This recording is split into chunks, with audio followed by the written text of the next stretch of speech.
Hey, good morning, everybody. Andy here with just yet another SGC return video. This channel is turning into nothing but submissions, videos, and return videos. But what can I say? They got caught up over there, and I just got a lot of stuff back all at once. And this order here, just so everybody knows, they received it mid-January, like the 9th, and I got it back on February 25th. So that's 6 weeks on this one. All right, but anyway, I know what all the grades are. I've actually put them in order, newest to oldest. So let's try to get through them. I filmed a live, like as I looked at them the first time video. That was 20 minutes, and I'm not going to do that to y'all. So, all right, first up, I bought 5 of these for $2 a piece. And then I picked the best looking one out, sent it, sold the other 4. I got my money back on the little lot or whatever, and this one ended up getting a 10. So that's cool. Starting out strong. Here's a here's a second year trout heritage that got a 9, and there was something wrong with it, and that's totally what I expected and was hoping for. So really pleased about this one. This one I already listed, and I've got some offers on it. Okay, now we do have 3 basketball cards in the order, and they're coming up next here. So I had 2 of this card. This one looked worse. The other one I sent got a 9.5, and my gut was right. This one got an 8. I probably shouldn't have sent it, but since I did, things have gotten so wacky that I'll probably do okay on that, actually. All right, next is a Jordan. It's just what I thought was a cool gold 50-point club card. So snagged a 9 on that. This Jeter was like a filler because I wanted to get to 30, and I knew it was off top to bottom. So I'm actually glad it got an 8.5 instead of an 8, but I'll take it. Should be able to get my money back, I think, on that. Here's, I guess, the last basketball is this Jordan here. Got a 9 on that one. So that's what I expected. All right, I bought a box of 89 Bowman. I was hunting for Griffies. I pulled 3 Griffies that they're just, all 3 of them centered terribly. Actually, I've got them right here. Let me just show, I don't know what, let me just show you the Griffies that I pulled are, I think, too far off top to bottom. So that was kind of a bummer. I mean, it's cool to have 3 of this card, but I did want to be able to send, at least one of them in. No such luck, but I had 4 cards I did send from that box. So this Barry Bonds got a 9. I tried to pick the 4 that looked the best and had the best chance at a 10. These are the only ones I was going for 10s on.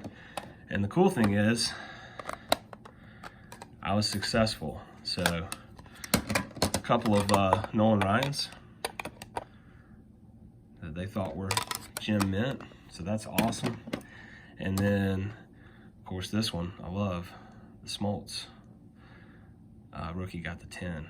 So it's a sweet card. I always end up keeping a few for myself out of each of these orders, and that's going to be one of them, clearly. Okay, going back, now we're at 86. I guess y'all get a little sneak preview of the card here, and it's okay. The Topps Traded Barry got an 8. So I was hoping for 9 here, but as I look at it closer, there's a couple things. The centering doesn't look too bad on the front, but I should have caught that on the back. Centering's terrible on the back. So that's on me. Here is a Puckett. I used to be on the fence about the black border cards in these tuxes, and I'm not on the fence anymore. I just don't like them, I think so many other cards look great with the black border, but I don't dig this look. Anyway, the Puckett got an 8.5. I was hoping for a sneaky 9, but not so much. But yeah, so just my personal taste, I don't think I'll send many more of the black border cards their way, just because, you know, personal preference. All right, here's the worst card in the order. It was this O-Pee-Chee strawberry rookie. 5, which is like embarrassing. I mean, it means I missed something pretty huge, and I was able to see on the back what I think it is. I mean, there's chipping that was there, but here's a little like black mark that I didn't notice. And there's actually another something here. And anyway, like I said, I guess I was thinking 8, maybe 7, worst case scenario on this, but definitely humbling to get the 5. Moving along, got this Donruss Gwynn rookie. Hoping for a 9, missed it, a little bit missed it. But that's such a great set. And there's a spot right there in front of his nose. And it's not perfectly centered, although I don't think the centering's bad by any means. So anyway, pretty happy with that still. Here's a cool card.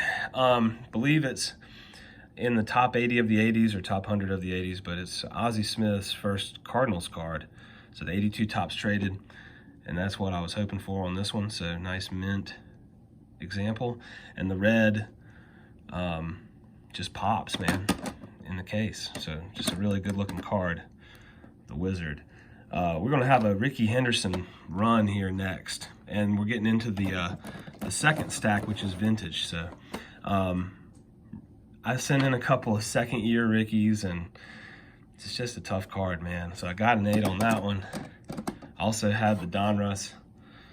I believe I pulled this out of a pack, and 8. Centering's so tough, man, on both of these. But 81 Donruss, I mean, you should just...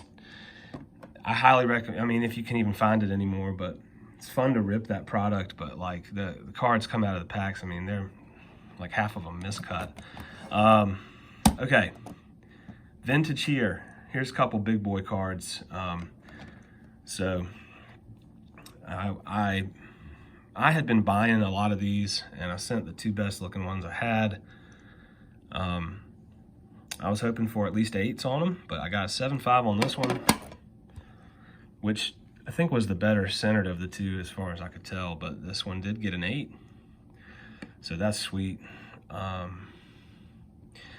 gotta figure out what I'm gonna do with that. This is a card that I have a PSA 8 that I bought for 90 bucks. That's like selling for $6.50 now. And so I have that, and I have these 2. It's like, what am I gonna do? I just gotta make a decision on what I'm gonna keep and what I wanna get rid of, right? But anyway, happy with both of those. Those are awesome. Here's a card that I just thought would look cool in the slab, and I've always liked this Ryan Carlton Leaders card. So with all the vintage, and that's a good segue, you know, so my thoughts on all the vintage was I wanted it to at least get, like, you know, I'm looking for well-centered 4s that aren't perfect, but that have good eye appeal and that people will be able to pick up. That card here may stay with me just because I kind of dig the colors happening on that one. Here's an awesome 71 Ryan with the RC Cola sign in the back there, and got a 4 on it.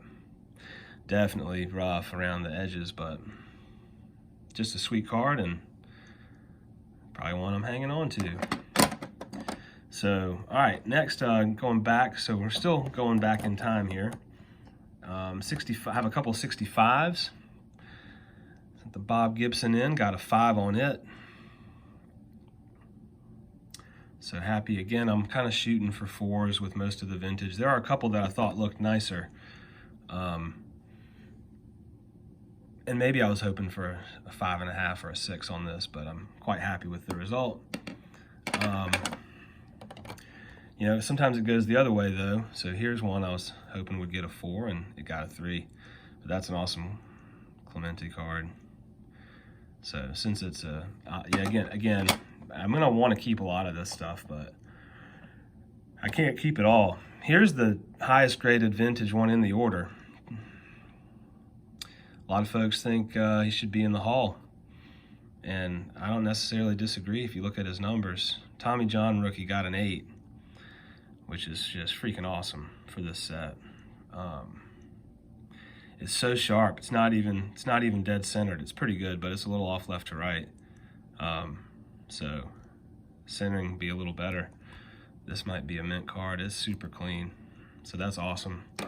I was really excited when I got that one raw, the way it looked. And here's another one that did really well. This Buck Blasters card from '63 snagged a 7. So just a cool card, a little Roberto Clemente. He's not a high dollar card or anything. Not a lot of these are. I mean, the Hendersons and the Trout, probably the biggest ones here. Here's a couple of 62s next. Sweet Joe Torre catcher's pose card, gotta love it. 5 on this one. A really well centered 5. So it's nice. These piles have gotten all discombobulated, but it's okay. Yogi Berra, 4. Dead centered 4. Love it. So I have a couple of that one too, so I'll have to part with one of them. Here's another Yogi. Got a 1960. Shout out to Tony, psyched on baseball cards. Snagged a 5 on this. So that's that was a nice result. Kind of, again, I'm always shooting for 4s, plus or minus, right? So that's awesome. And then I guess we just have 2 cards left, but kept it. Hey, it's less. We're going to be under 20 minutes. Still not great, but here's a really cool looking. Sorry, I'm playing like show and tell with the grade, but I thought it was a nicely centered example of a cool card. Minnie Minoso, Rocky Colavito, Larry Doby. I mean, this will be just a great card for an Indians fan. The colors on this thing look awesome in the tux, and it's a really well centered 4. It's like just the kind of card I like to shop for. So that'll be like, I'll get my money back on that card basically, but it's still fun to slap stuff like that. It does look cool. Lastly here, had the 55 Monty Irvin, and landed at a 3, but a really nice looking 3. So I'm pretty pleased with the results. I won't have any, I don't know. I'm sending more cards to them. I'm excited that they're caught up. And you know, check them out maybe for yourself if you want to. I think that it's really fun to send the vintage to them. So, but yeah, pretty pleased. I mean, these really made the order here. That Trout card, and it was awesome to get some 10s on this pack pulled 89 Bowman. That's really fun. So, all right. Well, I got some work to do now. Thank you all for watching. Hope everybody is having a great weekend, and I'll see you next time.